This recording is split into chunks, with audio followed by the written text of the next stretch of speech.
Hello YouTubers, welcome to another episode of Blue Mohawk Survival. I unfortunately do not have a blue mohawk, but I do have a mohawk, so that's good enough. Now, I'm usually behind the camera, but Chris is off on an errand or something tonight, and I feel like if I don't shoot it tonight, he's not going to end up doing this. Oh, and thank his wonderful, awesome mother that is shooting me tonight. Yay, clap for her. She won't hear it, but it's the thought that counts. Now, I will be talking to you about guns, as you can see. Now, the first thing I'm going to show you is this big-ass motherfucker right here. This thing is a 12-gauge pump-action shotgun. It holds 6 rounds, 7 if you put one in the chamber. Now, to chamber it, you just push it back, and as you can see, there is nothing in the chamber, as with all the guns that I will be showing you tonight. But to chamber the bullet, you just push it back and then push it forward. And now, if there were something in this gun, hypothetically, it would be chambered and ready to go. Now, you would just have to pull the trigger and it will go off. And I personally wouldn't carry this, even though I love shooting this, mostly because it's a pretty big gun and I'm kind of a small person. If you're out in the field, well, if I'm out in the field, I wouldn't want to carry this for long periods of time because it's pretty heavy and I won't be able to carry it for very long. However, it is a very, very awesome gun to shoot because it will do massive amounts of damage.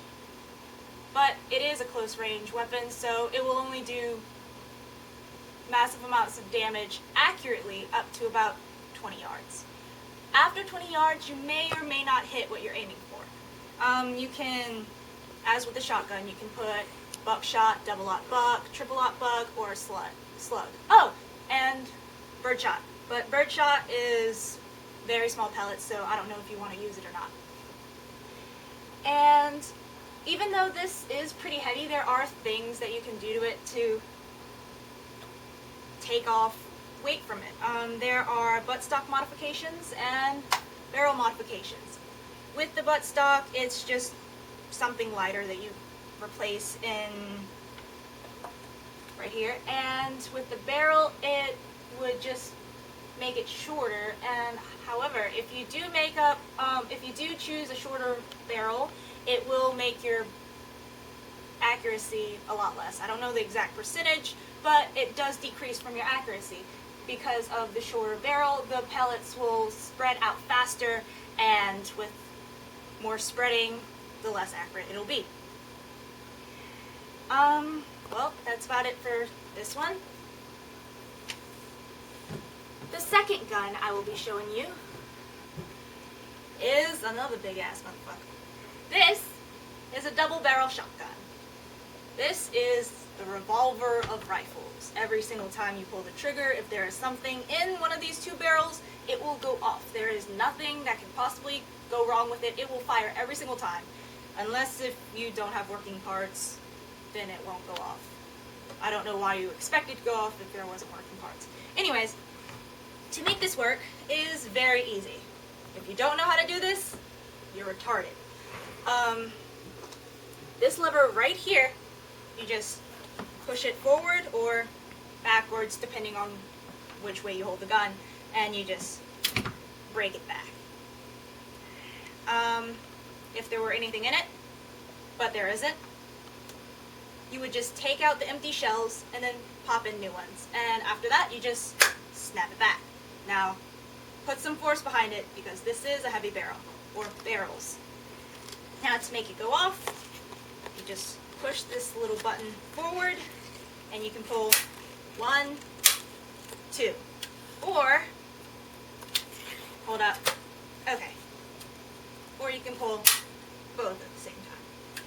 I personally have not shot both barrels at the same time because I'm a small person and it will knock me on my ass.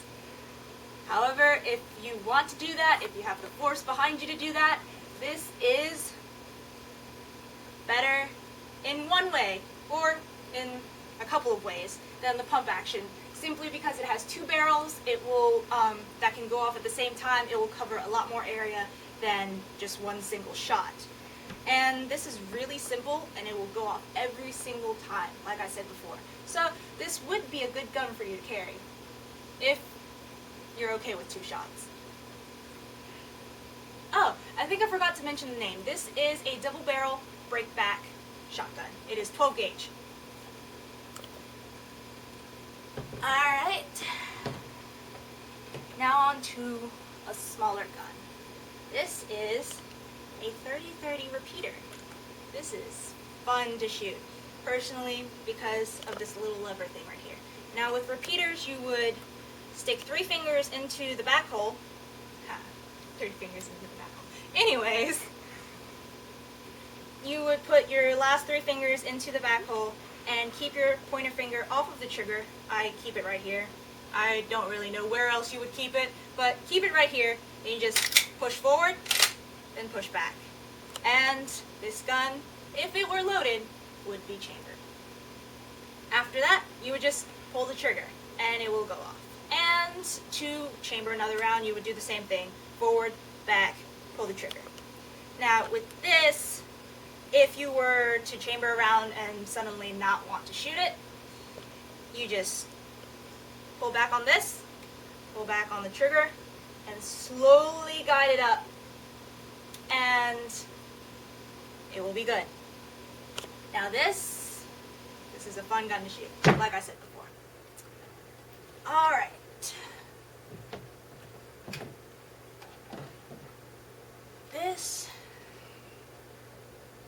What is this? Oh yeah, this is a semi-automatic 22 rifle.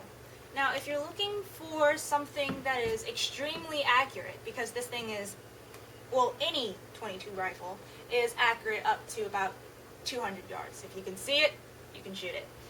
But it is a really, really teeny little bullet. So if you're shooting birds or squirrels or small game, I'm sorry, there's a beetle. If you're looking for something that is very accurate but has almost no power behind it, this would be your gun. It is a semi-automatic, so after you breach it the first time, every single time you pull the trigger after that, you will be able to shoot it. Let's see. You would breach it back, and the cool thing about this is if you guide it forward slowly, it locks right in the middle. But if you were to want to chamber a bullet, you would just pull back really quickly, let go really quickly, and it automatically slides forward, and then you can shoot. Alright. And we come to my favorite rifle. Not because I'm a pussy, but because this is a really, really fun gun to shoot, and it has absolutely no recoil. It has the recoil of like a BB gun. This is a 22 repeater. Like I said, it's a repeater, so it works in the exact same way as the 30-30 that I showed you before, so I will not make you go through that. But very accurate, very fun. I love the lever.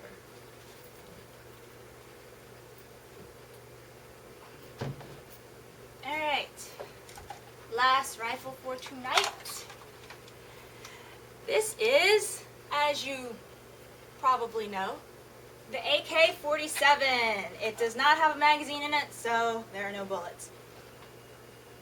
I know there's a huge debate about AK-47s and M16s. Personally, I would prefer the AK-47. But we're not going to get into that.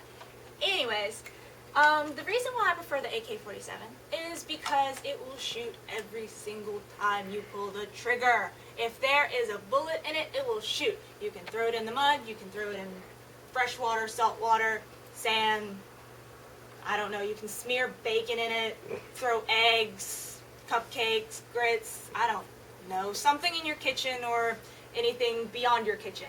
If you put it in this chamber and you put bullets in the magazine and you lock it in and you pull the trigger, it will go off. And the reason to this is because of the simple mechanics inside. Now, if I were to want to chamber this gun, you take this little tab, pull back.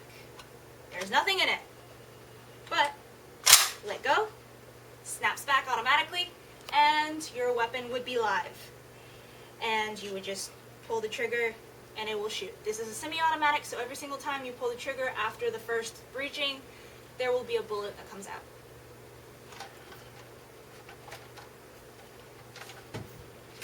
Okay, and since that was the last rifle of tonight, I will move on to pistols. This is my personal favorite. It is a very short barrel, so I won't be able to shoot anything up to about 10 yards. I have shot it accurately for up to 25 yards, but not much after that. It shoots a 380 bullet, and this is a little weird pistol because instead of having a little side button right here or maybe on the other side to make the magazine fall out, it has a little button right here. And it's not really a button, it's more like a lever. So you would pull back on it and the magazine comes out.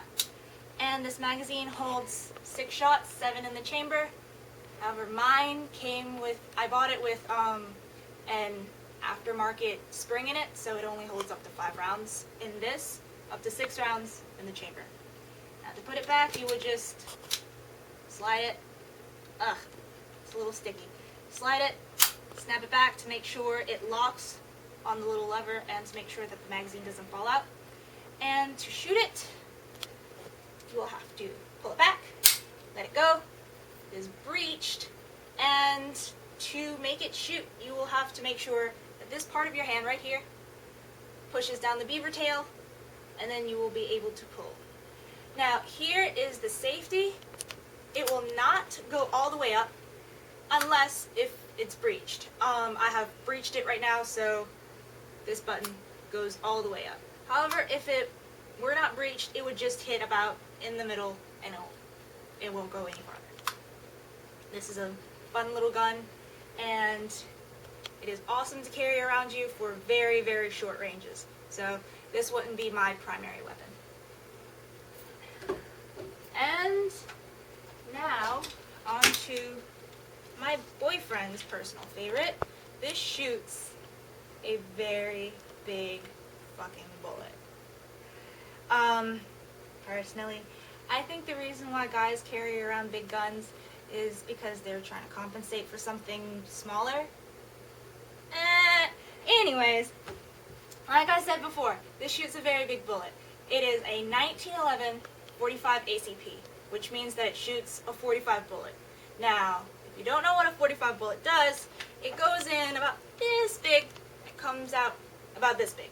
It does a lot of damage, and if you don't hit any internal organs, your prey or whatever you're shooting at will bleed to death pretty quickly. But this works the same as just about any pistol. To make it go, well, I can't pull it that way, it's kind of hard. You breach it, let go, and once the hammer is back, you can shoot. And it's a semi-automatic, so after that, every single time you pull the trigger, it will go off. Now, like the 30-30, if you don't want it to go off, you want to push the hammer down, pull the trigger, and slowly lead it back. And it will not go off. If you click it back really quickly, it will go off and you'll end up shooting something that you might not want to put holes in. To make sure that it shoots, like I said before with my pistol, you have to hold this down with this part of your hand and pull the trigger. Now with this, the hammer has to be down for the safety to engage. Right now, it doesn't do anything. So, once again, hammer's down, safety is engaged, and it will not shoot. But there is no magazine in it, so it won't shoot anyways. If you were to want to shoot, push the safety down, point at your target, pull the trigger. Easy. And hammer. Okay. That is all of the weapons that I will be showing you tonight. Thank you for watching another episode of Blue Mohawk Survival. Remember, what was it? It was your 3 Ps. Plan. No, it wasn't your 3 Ps. It was PIP. Plan, implement, and prepare. Remember Pip. Now, thank you for watching tonight, and I will see you next time on another episode.